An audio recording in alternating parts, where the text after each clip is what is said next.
시편 136편 1절에서 5절까지 있는 말씀 통해서 천지를 창조하신 하나님, 그리고 천지를 창조하신 능력으로 당신의 백성들을 애굽에서 출애굽시키신 하나님, 그리고 홍해를 건너게 하신 하나님에 대해서 생각해 보았습니다. 자, 그런데 여기까지만 하나님께서 인도하셨습니까? 이스라엘 백성들이 애굽에서 나오고 홍해를 건넌 것은 시작에 불과해요. 그 뒤에 몇 년간의 광야 생활이 있습니까? 40년간의 광야 생활이 기다리고 있었어요. 그런데 하나님께서는 어떻게 하셨습니까? 그 40년간의 광야 생활 가운데도 함께 하셔서 아무리 적게 잡아도 200만 명이 넘는 그런 이스라엘 백성들이 무사히 광야를 통과하게 하셨다라는 것이, 시인은 지금 그 하나님을 찬송하고 있어요. 본문 다시 읽어볼게요. 그의 백성을 인도하여 광야를 통과하게 하신 이에게 감사하라. 그 인자하심이 영원함이로다. 자, 그런데 하나님께서는 구체적으로 어떻게 당신의 백성들을 광야에서 인도하셨습니까? 우리 성경 한번 같이 읽어볼까요? 출애굽기 13장 21절과 22절 말씀, 우리 같이 한 목소리로 읽습니다. 여호와께서 그들 앞에서 가시며 낮에는 구름기둥으로 그들의 길을 인도하시고 밤에는 불기둥을 그들에게 비추사 낮이나 밤이나 진행하게 하시니 낮에는 구름기둥 밤에는 불기둥이 백성 앞에서 떠나지 아니하니라. 아멘. 먼저 뜨거운 햇빛 때문에 타는듯한 갈증이나 열사병으로 인해서 죽을 수 있는 낮에는 무엇으로? 구름기둥으로 그 뜨거운 햇볕을 가려주심으로 당신의 백성들이 광야에서 길을 갈 수 있도록 해주셨고, 또 추워서 얼어 죽을 수 있는 그런 사막의 밤에는 무엇으로? 불기둥으로 당신의 백성들을 따뜻하게 해주심으로 그들을 인도해 주셨어요. 그런데 당신의 백성들을 인도하시는 이 하나님의 모습 속에서 가장 중요한 것은 불기둥으로 인도해 주시는 모습도 아니고 또 구름기둥으로 인도해 주시는 그런 모습도 아니, 그 모습보다 더 중요한 하나님의 모습은 하나님께서 그들 앞서 가시는 모습이에요. 방금 읽었던 출애굽기 13장 21절이 어떻게 시작하고 있습니까? 여호와께서 그들 앞에서 가시며. 우리는 이 말씀을 읽으면서도 이 사실을 잊어버릴 때가 많아요. 왜? 그 뒤에 더 관심이 많거든요. 낮에는 구름기둥으로 그들의 길을 인도하시고 밤에는 불기둥을 그들에게 비추사 낮이나 밤이나 진행하게 하시니. 그러나 이 말씀 앞에 어떤 말씀이 나와요? 여호와께서 그들 앞에서 가셨다라는 것이, 이것은 단순히 하나님께서 우리를 추위와 더위 가운데서 지켜주시고 도와주신 것만을 의미하는 것이 아니라 하나님께서 우리를 위해 친히 우리의 갈 길을 먼저 앞서 가주셨다는 것을 말해요. 그래서 민수기 14장 14절에도 주의 구름이 그들 위에 섰으며 주께서 낮에는 구름기둥 가운데에서 밤에는 불기둥 가운데에서 그들 앞에서 행하시는 것이니이다. 구름기둥으로 불기둥으로 우리를 인도해 주시는 것도 중요하지만 그보다 더 중요한 것은 무엇이다? 우리들 앞에서 가 주시는 것이다. 우리 하나님은 우리를 어떤 길로 보내시든지 먼저 우리 앞서 가세요. 먼저 가보시지 않은 길로는 절대로 당신의 자녀들을 가게 하지 않아요. 출애굽기 23장 23절에도 보면 내 사자가 내 앞서 가서 너를 아모리 사람과 헷 족속과 브릿 사람과 가나안 사람과 히윗 사람과 여붓 사람에게로 인도하고 나는 그들을 끊으리니. 자, 여기서 말하는 이 여러 족속들 어떤 족속들입니까? 하나님께서 약속하신 약속의 땅 가나안에 있는 가나안 7족을 의미해요. 그런데 하나님께서는 어떻게 하셨어요? 이스라엘 백성들을 그 약속의 땅에 들이시기 전에 먼저 내 사자가 너희들 앞서 가서 이 가나안 7족을 끊어놓고 그리고 난 후에 내가 너희를 그 땅으로 인도하겠다라고 말씀하고 있는 것이, 또 출애굽기 23장 28절에도 내가 왕벌을 내 앞에 보내리니 그 벌이 히위 족속과 가나안 족속과 헷 족속을 내 앞에서 쫓아내리라. 내가 왕벌을 내 앞서 보내겠다. 내가 너희들만 가게 하지 않겠다.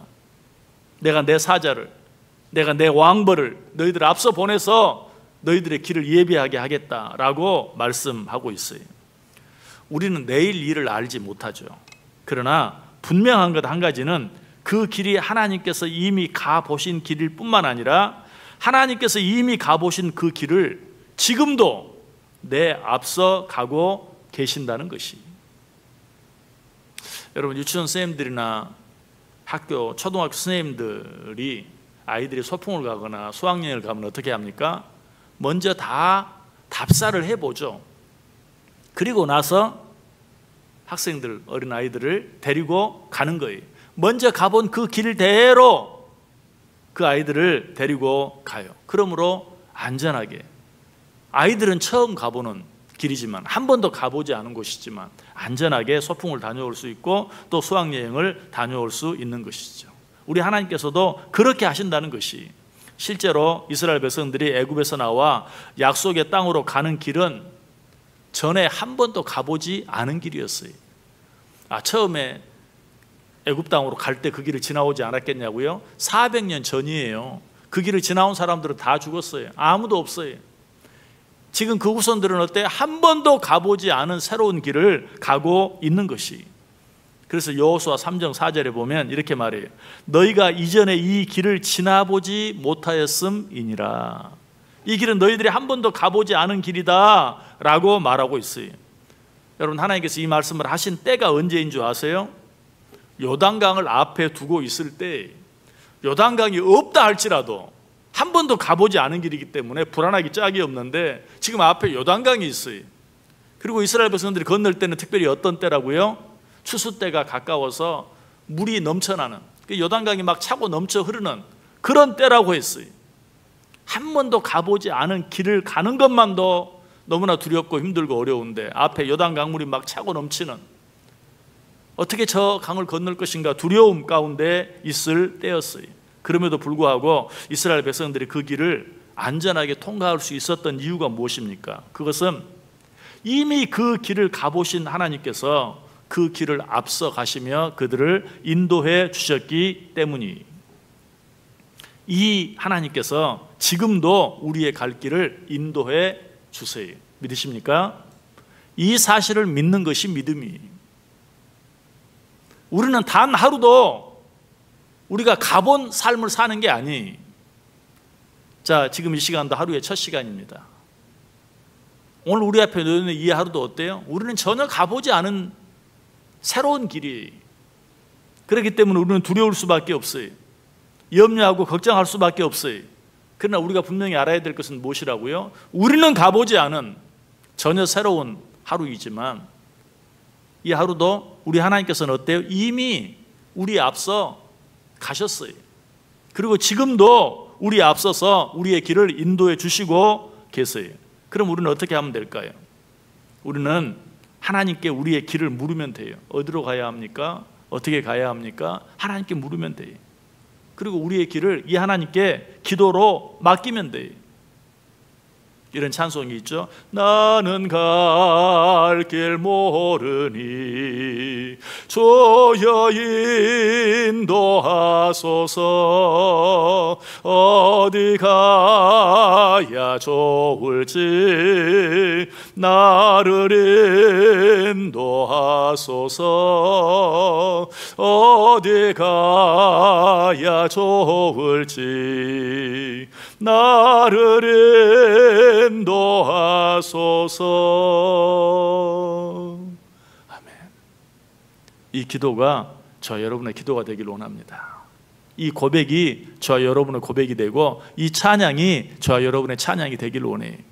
그렇게 하기만 하면 비록 한 번도 가보지 아니한 하루가 내 앞에 있고 우리는 그런 하루하루를 날마다 살아야 되지만 이미 그 길을 가보신 하나님, 그래서 지금도 내 앞서 가시며 그 길을 인도하신 하나님, 이 하나님께서 우리의 길을 날마다 평탄하게 아름답게 즐겁게 행복하게 인도해 주실 것이, 한 번도 가보지 않은 길을 가면서 우리는 두려워할 수밖에 없고 염려할 수밖에 없고 걱정할 수밖에 없지만 우리 앞서 가시고 지금도 우리 앞에서 우리를 인도해 주시는 이 하나님으로 말미암아 오늘 하루도 넉넉히 승리하고, 아니 기쁘게 즐겁게 행복하게 살아갈 수 있는 저 여러분 꼭 될 수 있기를 주님의 이름으로 간절히 축원합니다.